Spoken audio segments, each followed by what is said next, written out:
Welcome to the Burrillville School Committee, regular session, December 10th, 2019, 6:30 PM, Burrillville High School Media Center, 425 East Avenue, Harrisville. Members present, all. Please join us in the Pledge of Allegiance. Allegiance to the flag of the United States of America and to the republic for which it stands, one nation, under God, indivisible, with liberty and justice for all.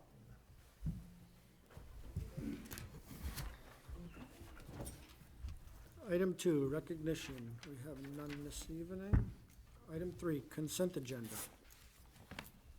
Mr. Chair, motion to approve the minutes of the regular meeting, November 12th, 2019. Approval of the warrant number 5 for the month of November dated December 10th, 2019, in the amount of $3,539,202.22. Second. A motion and a second. All in favor? Aye.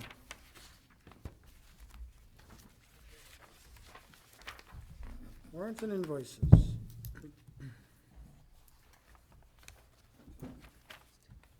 don't think we had it. I'm sorry? I don't think we had What? any tonight. She just did the warrant and invoices. Should just do that. No, she did No minutes. Oh, bids, that's right, yeah. There's no bids. No bids, that's what I was thinking, okay. Item 4, presentations by the public to the school committee. We have none this evening. Item 5, public comment. We have none this evening. Item 6, personnel, appointments, leaves of absence, retirements, resignations. Mr. Chair, I make a motion to accept the following resignations. Bethany Danielson, teacher assistant at Callahan, effective December 2nd, 2019.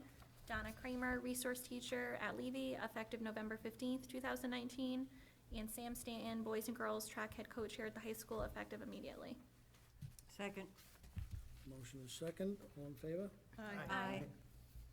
Make a motion to approve the following appointments. Kyle Wilson, math coordinator, coach at the middle school, $750. And Mike Meehan, grade 8 lead teacher at the middle school, $1,200 prorated. Second. Motion is second. All in favor? Aye. And make a motion to approve the following athletic appointments. Jordan LaRiviere, assistant basketball coach at the middle school, $1,144. Jackie Keeble, boys and girls track head coach at the high school, $2,387 plus $100 longevity. And Brian Gill, tennis head coach here at the high school, $2,385. Second. Motion is second. All in favor? Aye. Another one here. Oh. Yeah. Thank you. And also, make a motion to approve the following retirement. Joan Wheeler, teacher assistant at Callahan, effective December 31st, 2019, and I wish her well. Second. Motion is second. All in favor? Aye. Thank you. Item 7, old business, fiscal year 20 BSD budget update. Motion to open? Second? Motion open second. All in favor? Aye. Aye. Nothing to talk about, Robin? Just receive and file, no information, and no transfers recommended. So moved? Second. Motion second to receive and file. All in favor? Aye. Aye. Fiscal year 20 rink budget update. Same. Motion to receive and file. Second? Motion is second to receive and file. All in favor? Aye. Aye. Draft P6222, threat assessment policy, second reading. Mr. Chair, motion to approve the draft of policy P6222, threat assessment policy, second reading, and dispense with the reading. Second. Motion is second. Any discussion? Having none, all in favor? Aye. Aye. Aye. Item 8, superintendent's report. Motion to open? Second? Motion open to second. All in favor? Aye. Okay, thank you, everyone. Number of items on my report tonight. I'm gonna start with some budget updates. Budget planning's well underway. Robin and I are working on a presentation for our joint meeting in January to the town council, or with the town council. A letter was sent on behalf of the committee to the town council requesting a date for the joint meeting. We also requested that our state representatives and state senator be invited to the joint meeting. Just as a reminder, our presentation to the Budget Board typically occurs in February. We have 3 proposed dates for the Budget Board presentation, January 3rd, February 6th, or February 13th. I think that tonight we could discuss those dates and see what preference of the committee is. I will inform, once we have a date, I will inform the town manager of the committee's preference. Also, prior to our joint meeting, we should have a school committee budget workshop session. I have tentatively scheduled this for December 17th at 4 PM for the budget workshop. So I'm looking for some guidance on the 3 proposed dates for the budget board presentation, and then to solidify our budget workshop date.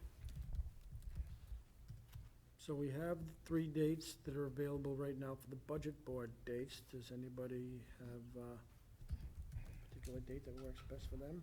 So it was the 3rd versus the The options again were January 30th, February 6th, and February 13th. 30th. 30th, Okay, okay. I thought the 3rd seemed a little premature. I thought you wanted to meet on a Friday. It was like, wow. No meetings on Fridays. It's like, I guess. These are, the budget board had They sent us these sent 3 these, options. and those are the for- options that are One of those comfortable for dates them. is a Wednesday. Check my calendar. They're all Thursdays. All Thursdays? Yep. Okay. That's good. And then we have a meeting the 11th. Okay, all Thursdays, any one would be fine for me. Yeah, I don't see an issue with any of them for me. Good. So- Somebody Yeah. want to make a motion on date? I'm sorry, I didn't catch the 3rd date. We got the January 30th, February 6th. And February 13th. We have a negotiations meeting on January 30th. So we'll take that one off the list. That's out. If you'd like, I can respond to Town Manager Wood with February 6th and 13th both being available. See what the preference is of the budget board. February 6th and 13th. Okay, is everyone good with the school committee budget workshop date of December 17th, at 4 PM? 4 PM. Okay, that's next Tuesday, correct? Correct, yep. I'm fine with that. The earliest I could get there would be 5:30. So I can conference call in. Okay, that that's works. good. Unless that's too early for everyone else, then you might be able to make it. Is 4 o'clock good for everyone next Tuesday, December 17th? 4 PM. Yeah. We don't have video conference capability at the admin building, do we? Yeah, we could work something out. All right. I have all new equipment at my work, so I want to try it out. Oh, and that's good with you? December 17th, 4 o'clock? Just use 4 Skype, o'clock? Alex. 4 o'clock? Perfect.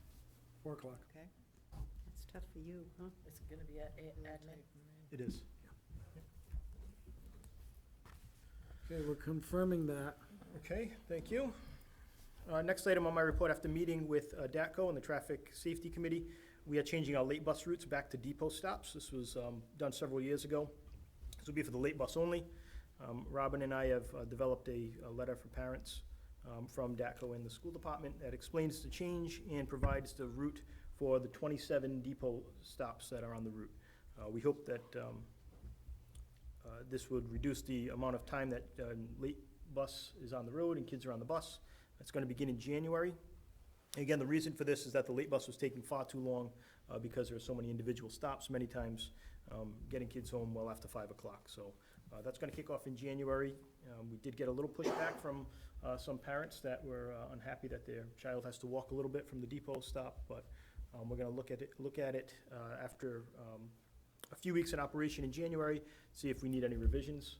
But at this point, the word is going out to parents, and we'll start after the first of the year. Any questions on that? Okay, moving on Wednesday, on Wednesday the 13th, Dr. Whaley, Elaine Sardella, who is our career coordinator, and I met with Andrew Cortez and Casey Johnson, who are representatives from Apprenticeship Rhode Island. It's an organization that works with high school age students to provide real-world application, hands-on skills through internships and vocational, pre-apprenticeship and vocational settings. Areas that they work with are plumbing, pipe fitting, electrical work, and several other skilled trades. And plans are to connect our construction management program with North America Building Trade Union through this program. So it's a pretty aggressive program that ties in curriculum to a lot of intern and externships for students in those hands-on areas. Big thank you to our State Senator Dela Cruz for meeting with me and forwarding me the contact for Mr. Cortez to really get the ball rolling for that.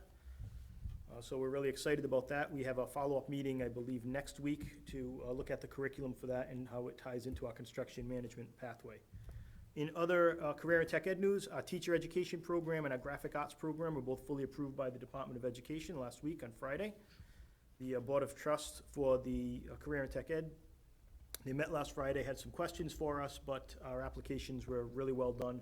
So congratulations to Dr. Whaley, Elaine Sardella, as well as our teachers, Lisa Shaka and Amanda Martins, for their work on the applications. And that brings us up to 7 fully approved fully approved CTE programs at the high school. These will take effect, what, next year, next school year? I'm sorry? These will go, the new CTEs? You'll start They've been running, the classes are running. Now that we have RIDE approval, technically they're approved as of right now, Oh, okay. you know. And that was the teacher That's- ed program, that's and what's great. the other one? Graphic arts. Graphic arts. So that brings us to 7. Just 2 years ago, we had 1. So a lot of great work at the high school in the last couple of years. Nice job. Yeah, Very well. I think that's wonderful. Okay, next item. As a result of our Traffic Safety Committee meeting in November, I reached out to Representative Place regarding the possibility of traffic controls on East Avenue, right in front of the high school. If you remember, we had a student that was struck by a car at the end of last year. Been constant concerns about traffic controls there at dismissal time and arrival time. I immediately heard back after reaching out to Representative Place from Steve Prestawa from the Department of Transportation, and the item has been placed on the agenda for the State Traffic Committee meeting. I think it was held last week at the State House. They'll be doing a traffic study, be coming out here to see if that is something that they can put in place in front of the high school. So the ball is rolling on that, so a big thank you to Representative Place on that for his assistance in getting us on the agenda at the State Traffic Committee. Next, I've asked for an agenda item at our Northwest School Consortium meeting, which will be December 19th. Going to discuss a joint position statement from all 5 of the school districts. That's Smithfield, North Smithfield, Burrillville, Cumberland, and Lincoln. And a position paper would address concerns with DCYF regulations and their associated special education costs, as well as the statewide transportation, which the costs have been escalating over the last few years, and possible drafting of a resolution for legislation related to field trips. So I'll keep you posted as that develops. Again, that's going to be coming out, the 19th is our next meeting. Once that letter is completed, I'd like to have the superintendents of each district, as well as the school committee chairs of each district, sign that letter and then send it out to all state reps and local elected officials in all 5 communities, hoping that it will have a little more weight at the state level if it's signed by 5 communities all in agreement on the same, going the same way with those issues. So I'll keep you posted as we continue working on that. And finally, wanted to give a brief legislative update to the committee. We have, before our January 14th meeting, we have a workshop scheduled. Attorney Scunzio is going to be here at 5:30 on the 14th to give a presentation about recently enacted legislation, as well as possible legislation for the next legislative session. He was scheduled to be here today, as you know, but had a family emergency, so he had to cancel at the last minute. But he will be here on prior to our January 14th regular meeting. Oh, in light of that, I wanted to just give you a brief update on some recently enacted laws and some upcoming legislative issues that have been hot topics. So we'll start with the contract continuation. So contract continuation law provides for continuation of the terms of expired contract for municipal employees, as I'm sure you know. Several mayors and town managers, including Mr. Wood on behalf of Burrillville, have filed a lawsuit on behalf of the cities and towns against the state of Rhode Island. So that will be heard in Superior Court. The concern from many municipal leaders is that the legislation will limit leverage when it is contract negotiation, and eliminate any contract concessions that they could get through that leverage. So that could well end up changing that legislation based on the legal decisions and court decisions, but as of right now, that's the law that's in place. Again, Ben will give much more information on this at the workshop next month. Excuse me. The other big legislative change was the Education Accountability Act, or revisions to the Educational Accountability Act. It's commonly referred to as school or principal empowerment. In short, this is a result of a RIPEC, the Public Expenditure Council study that compared Massachusetts and Rhode Island school governance laws. It mirrors the Massachusetts legislation that was enacted, I believe, in '93. In short, it's a bit of a bear. It's a big.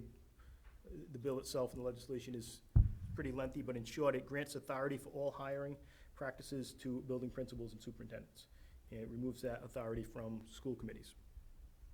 School committees will no longer appoint employees with the exception of the superintendent's administrative assistant, and the legal counsel for the school district.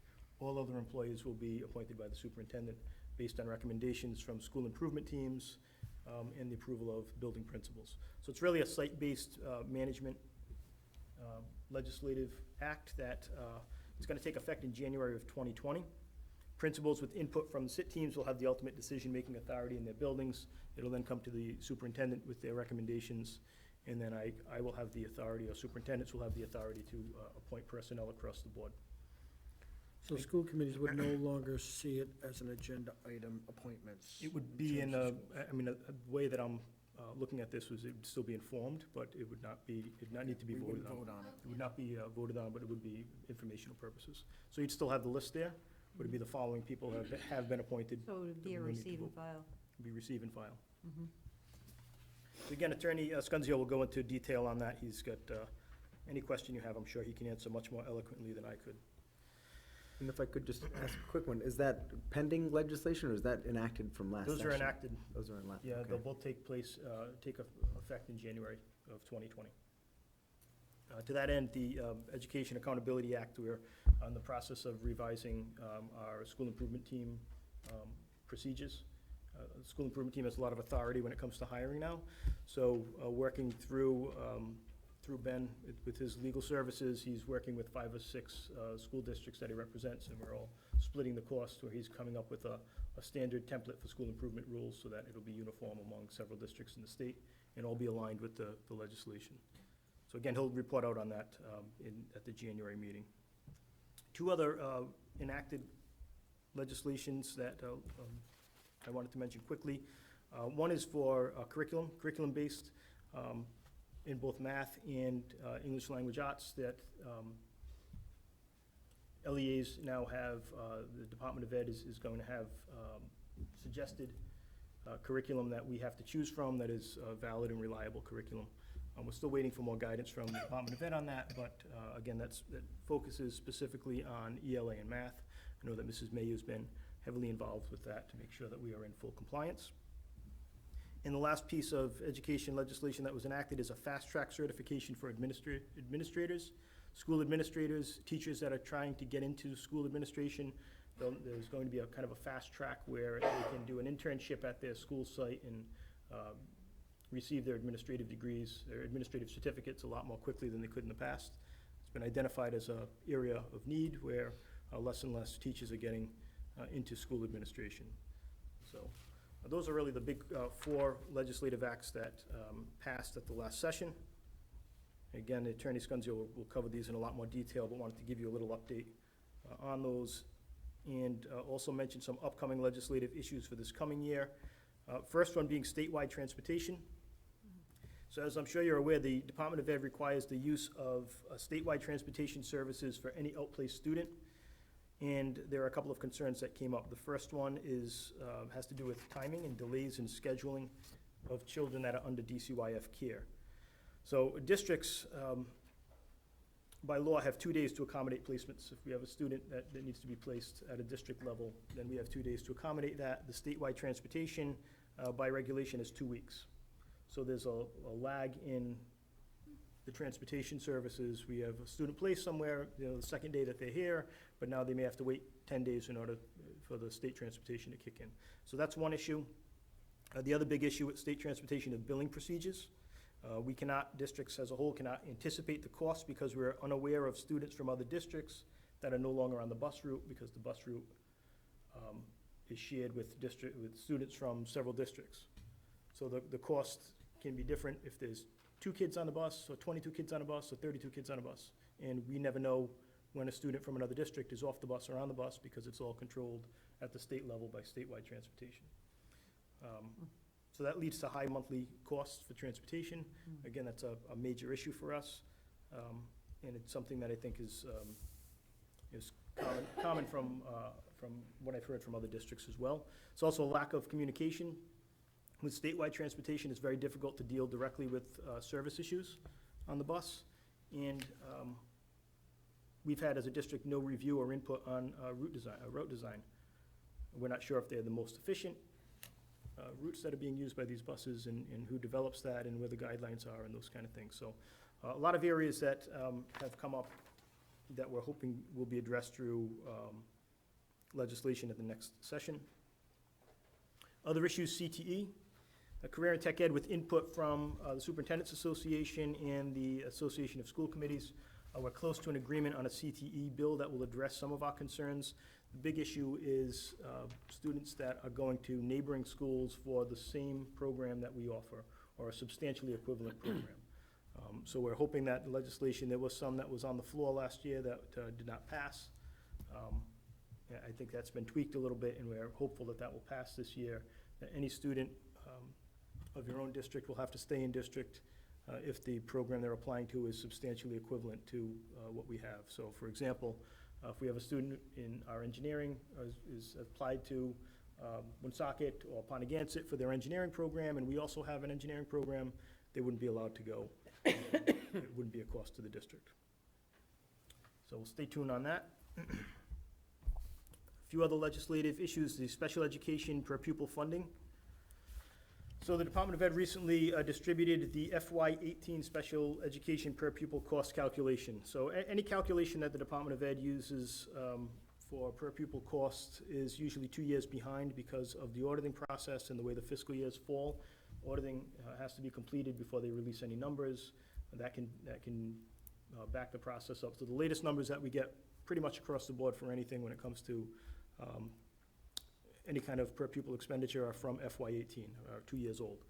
So they just released the FY18 special education per pupil cost calculation, huge budgetary impact on districts across the state.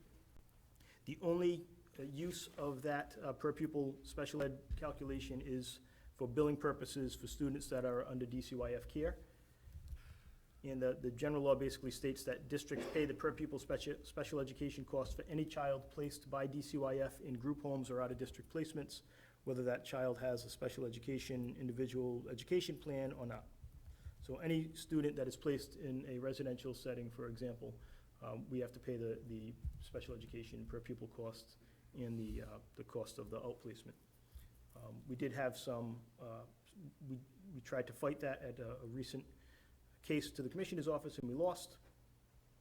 But our numbers that came out, I would say about a week or two ago, our special education per pupil were considerably higher than expected, so we have reached out, Robin has reached out to RIDE to discuss the calculation and make sure it's accurate. The number that they gave us can't possibly be accurate.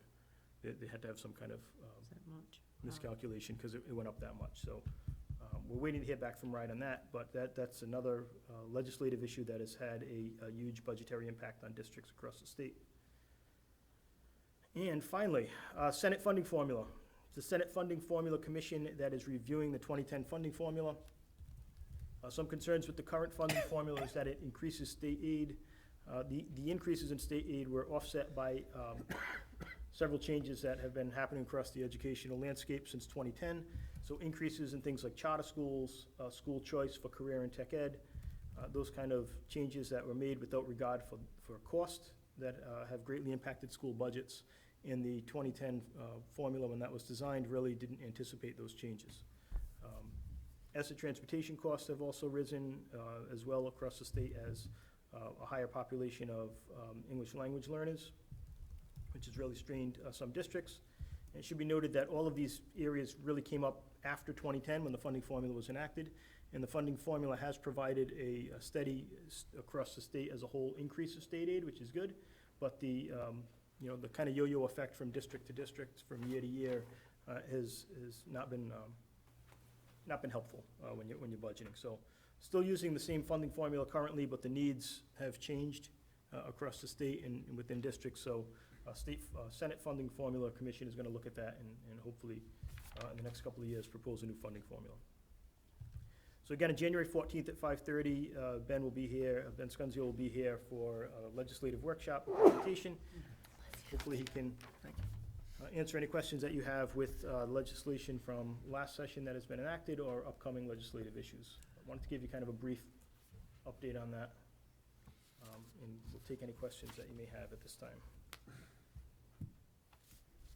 Thank you. Does anyone have any questions? I'll just make mention, I managed to sneak into the legislative workshop they had on the funding formula, so I did get, if nothing else, I got a better understanding of how they calculate those numbers. But I didn't hear any conversations about some of the charter issues and some of those other things. It seemed as if there was an opportunity to maybe smooth out some of those adjustments of, increasing state aid by $1 million to Smithfield and then taking it away the next year. I mean, that's a real challenge for us to have to go through that. Well, we went through it last year, but, so hopefully, I'm gonna try and reach out to them with some of my thoughts anyway. But that's very informative what you provided there. I appreciate it. I look forward to Ben's presentation as well. Thank you. Thank you. Does anyone have any questions for the superintendent? Having none. Administrators' reports. Mr. Chair, motion to receive and file with a thank you to all our administrators, staff, and students for all the great educational information, art, sports, other projects presented, and all of the information that we received in their reports. Thank you. Second? Motion is second. All in favor? Aye. Aye. Can I make one comment? Yes.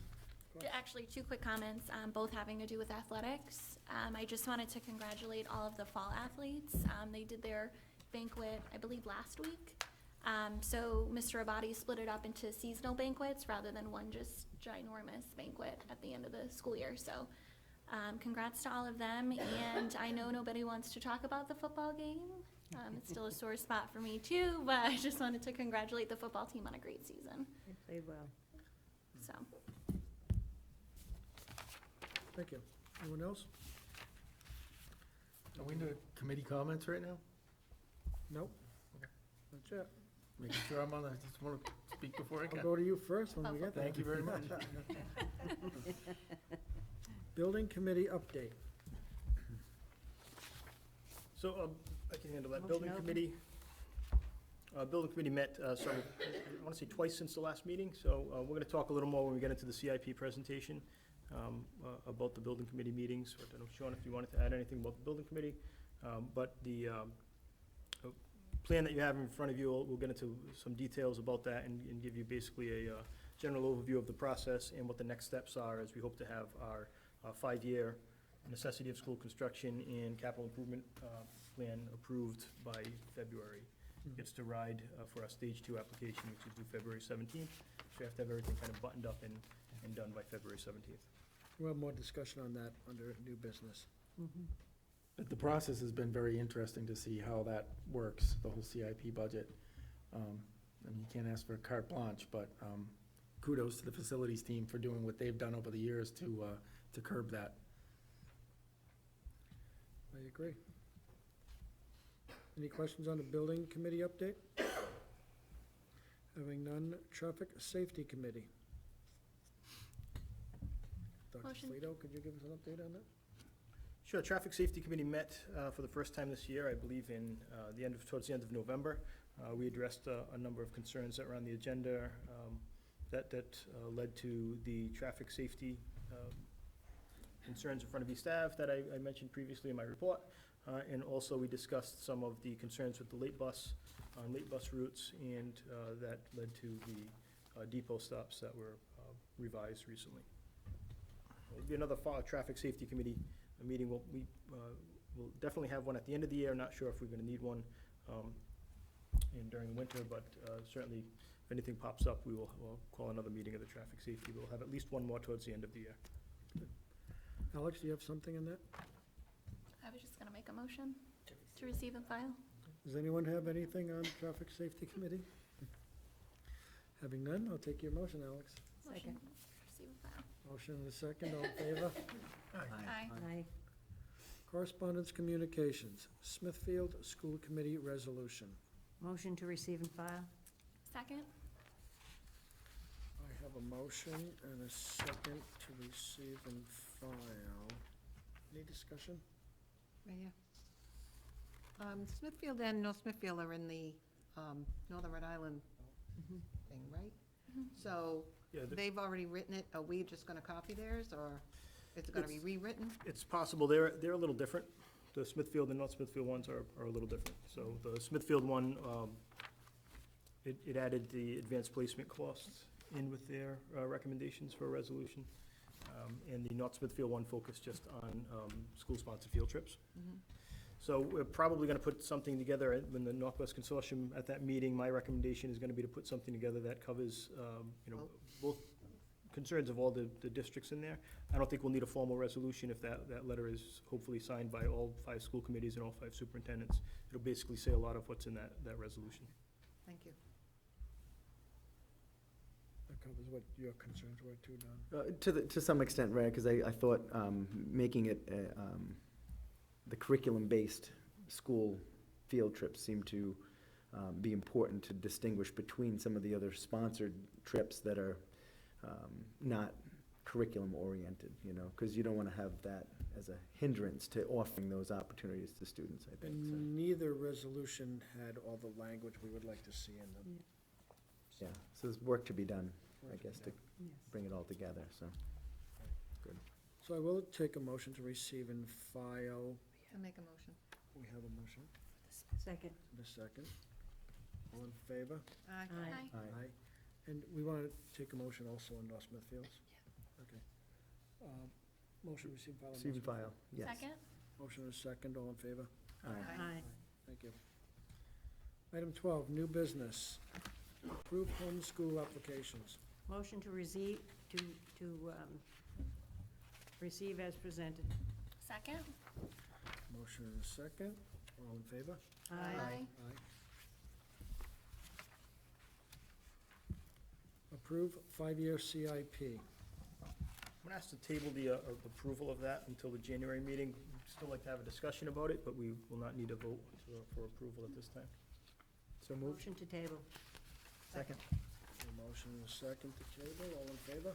Aye. Aye. Committee comments on agenda item. Sean?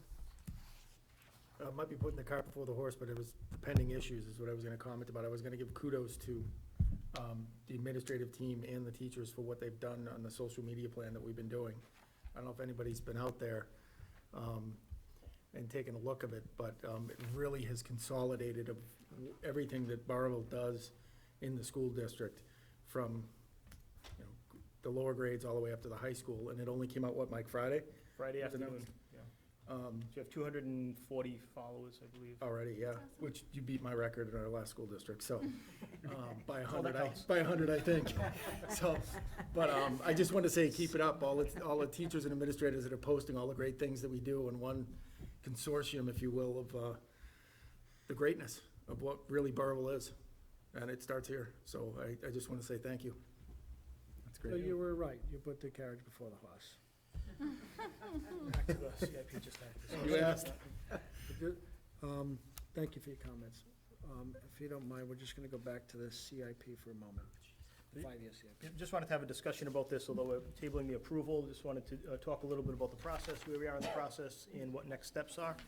So the building committee has met a few times now, and has the list that you have in your packet is a proposed 5-year list of projects.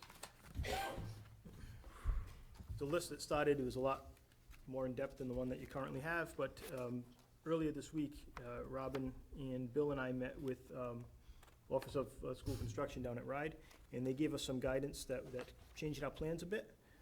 So that's one of the reasons we're asking not to approve this until the January meeting.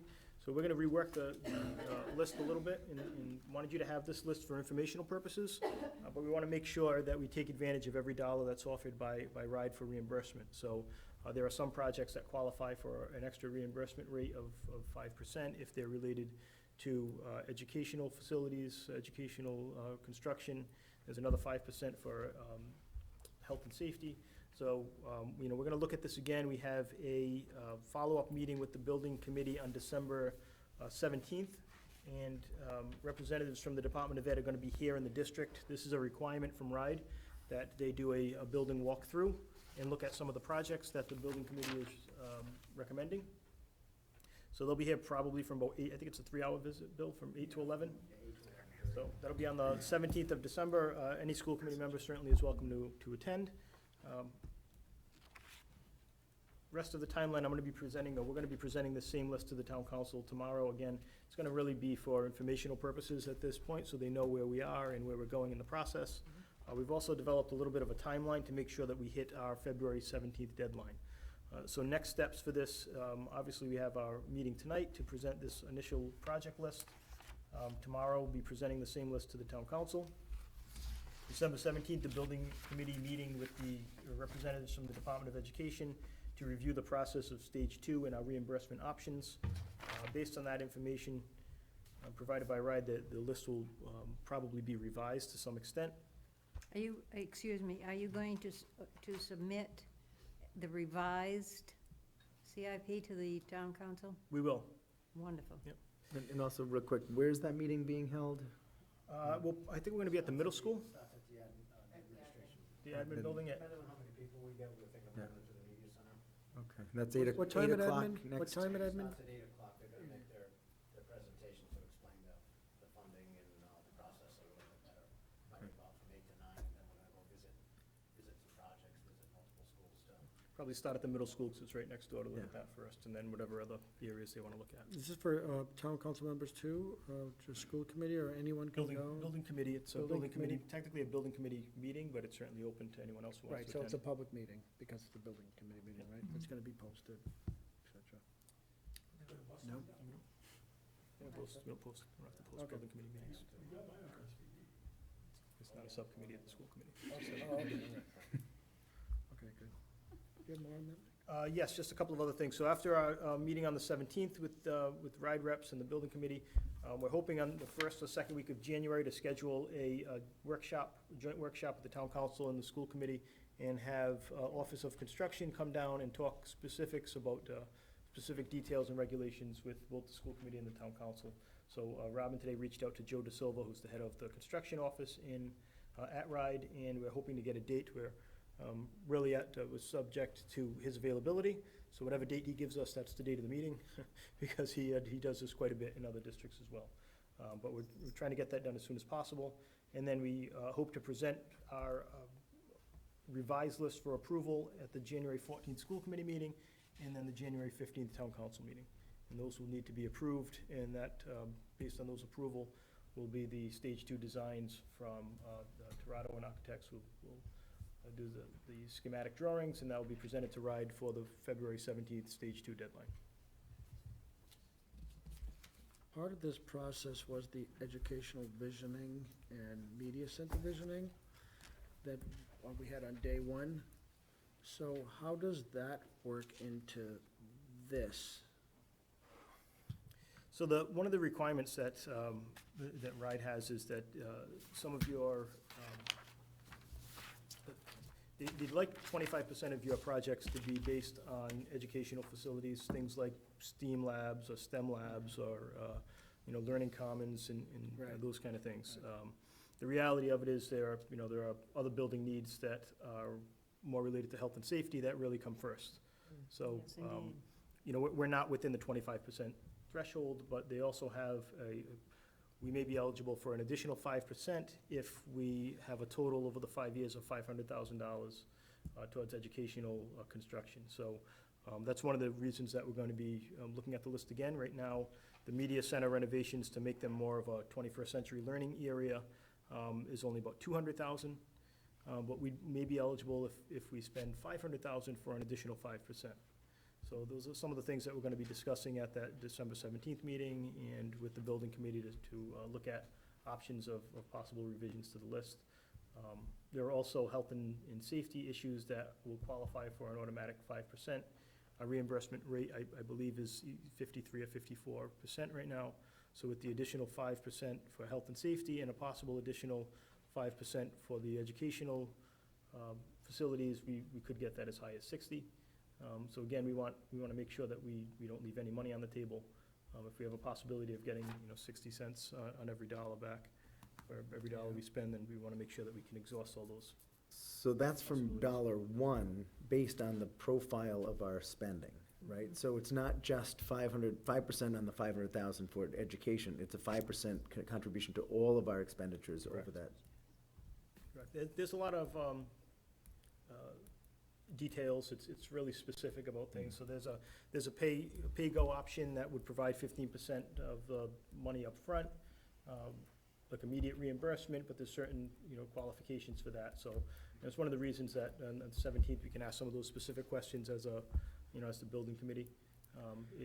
Honestly, the three of us went and met with them, and my head didn't know about Bill. I won't speak for Robin and Bill, but my head was spinning when we left that, because there's a lot going on there, and, I'm still spinning. I see it. So hopefully we can get some answers to some of those questions on the 17th. Dr. Toledo, could you just spend a little bit of time to seeing if those educational visioning, and media center visioning is aligned with our strategic plan? Yes, Because that's there's really good stuff at that. it's a great segue. So actually on Friday of this week, we have an administrators meeting, and we're going to start looking at our strategic plan and building the process out. Our strategic plan is a 3-year plan from 2017 to 2020. So we're going to start the process this Friday with assigning some roles and some tasks to review and revise the strategic plan before the end of the year. So that'll certainly be part of it. Great, thank you for that. Good Does anyone segue. have any questions, Dr. Toledo? really Hearing good. none, we'll move on to pending issues. Sean, district social media promotion. I'm having a deja vu. I jumped the gun, I'm Well, sorry. you did great. Can I add to it? You absolutely can add to it. We're all very excited about it. Right, yourself. The only thing I wanted to add is if anybody that's gonna watch the video or anybody that's in the audience wants to go, it's Burrillville Public Schools on social media. And I think it really ties, again, thanks to the administrators and the teachers, it ties everything together, what every school's doing. And I think it's gonna really build a big following, which we already know it has. The premise behind it that other districts are doing is that it not only builds a sense of community, but we've got a great CTE program here, and we've got, first grade parents, second grade parents. They're gonna have an idea of what the great programs these kids are gonna be involved in going forward. And it's not just the CTE program. It's, our English programs, it's normal curriculum, it's everything that we do. And it pulls it to one area so that, as a community, we see it. As a taxpayer, we see what the great things that we do every day. And I think it's really important that we did it. And this is overdue, and I think it's gonna help us a lot at the Levy School, where we lose so many of the little kids to Rise and things like that, that they really should be staying right here in their community with their neighbors, and so I think that this is gonna pull a lot of those kids back. I'm very excited about it. It's great. Spread the word. Spread the word. I know what I'm doing when I get home. I'll send you the link. There we go. The other thing under pending issues is, I thought that Dr. Polito's presentation on approved and pending legislation was impressive and very informative, and I don't know if the committee would like to add that to pending issues, so that we could discuss that every month, so that we can stay on top of everything, or if we just like to keep it under Dr. Polito's superintendent's report. I'd like to leave it under Dr. Arcelito's superintendent's report, so we get updates on a very regular basis. Okay, Yeah. so now we're on item 15. Motion to adjourn. Second? Motion second, all in favor? Aye. Aye. Thank you, everyone, for coming. Thank you.